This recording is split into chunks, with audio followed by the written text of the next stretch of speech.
This just sounds so weird, doesn't it? Most people I know do not constantly need to state shit like that. Owning your words. And this comes from one half of a twosome where one half walked back the previously stated racism accusations they put out together. Now she's claiming and reclaiming that same stuff again, while owning her words. Wasn't she the one who forgot all those emails? I have been next to a narc that tells several very different versions of the same story to several different people, and not batting an eyelid. That's normal for them, getting the same vibes about Meghan. It's the same when she claims she is authentic, or my truth, as if that is a fact. The conversation ends there. The question is, how does Harry tie into all of this? Where is Harry anyway? It's getting deliciously odd.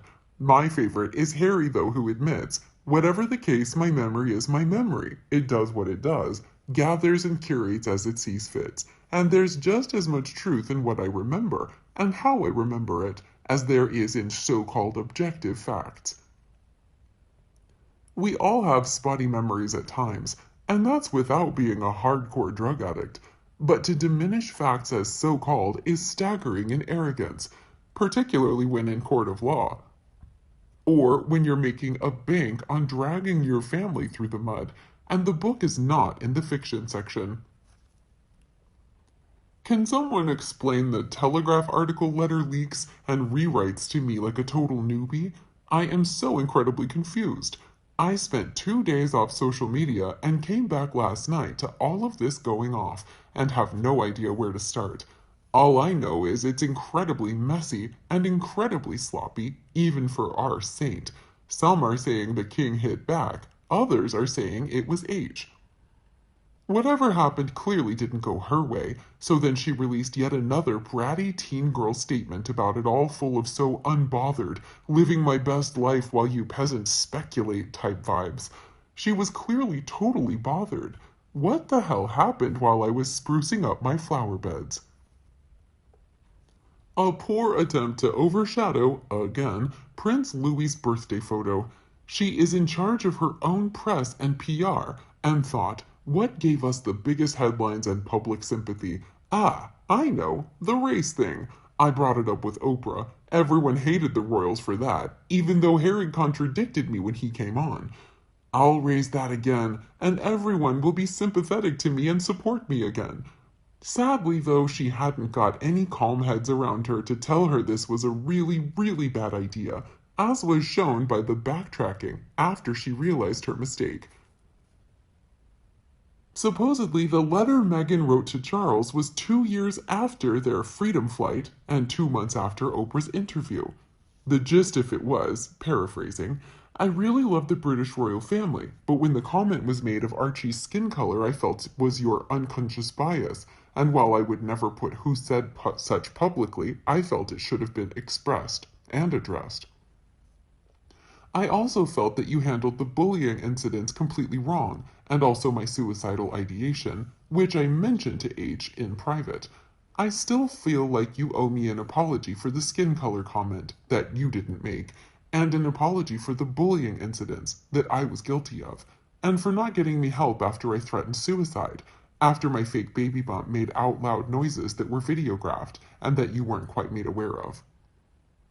Now, too, almost 3 years later, this letter she claims to have written to Charles is back in the news, because the twat says she never got an adequate apology for these things, and that she now must decline her invitation to the coronation. She wasn't invited anyway.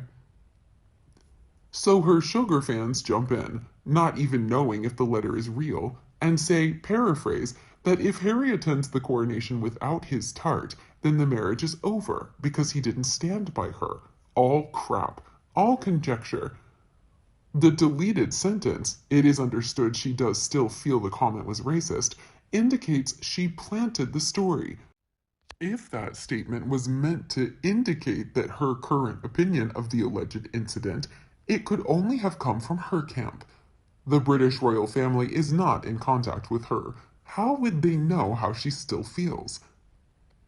If the statement was meant to indicate she nevertheless felt the alleged comment was racist, and this sentiment was part of the correspondence, there would be no need for the deletion.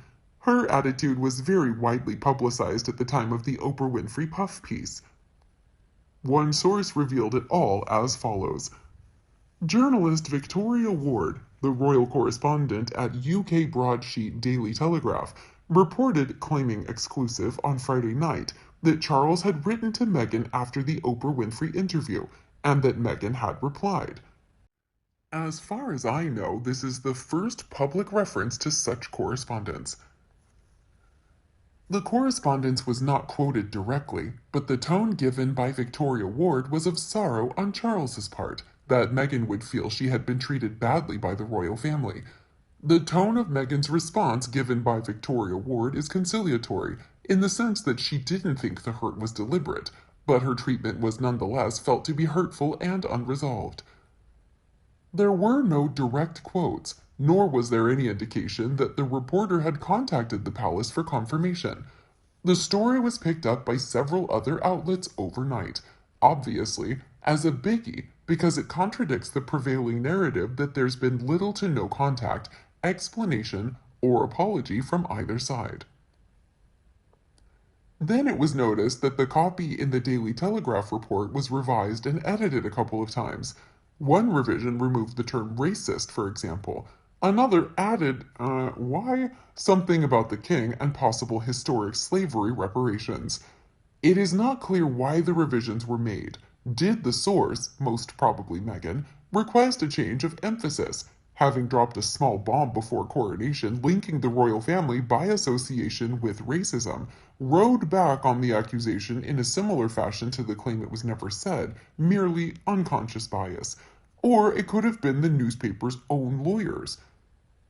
At some stage, it was said on social media that the newspaper had been sent legal letters. I don't know if it was Meghan, Palace, or both, or if it's true. If the palace had wanted to, it could have had the story pulled. So, my guess is, if it issued such a letter, it concerned detail rather than substance, or complained that the palace had not been approached for the comment, which it wouldn't have made, but nonetheless protocol. Then Omid Scobie tweeted a statement to the effect Meghan was happily getting on with life, unconcerned with events more than 4 years ago and correspondence of more than 2 years ago. This, as another commenter has pointed out, neatly confirms the story, while simultaneously asserting a tone of lofty disdain. What do you think of Meghan Markle's fragmentary lies? Let us know your thoughts below in the comment section. We hope you found this video helpful. Don't forget to leave a like, share, and subscribe to the channel if you like it. Thank you for watching this newsletter. See you in the next videos. Goodbye.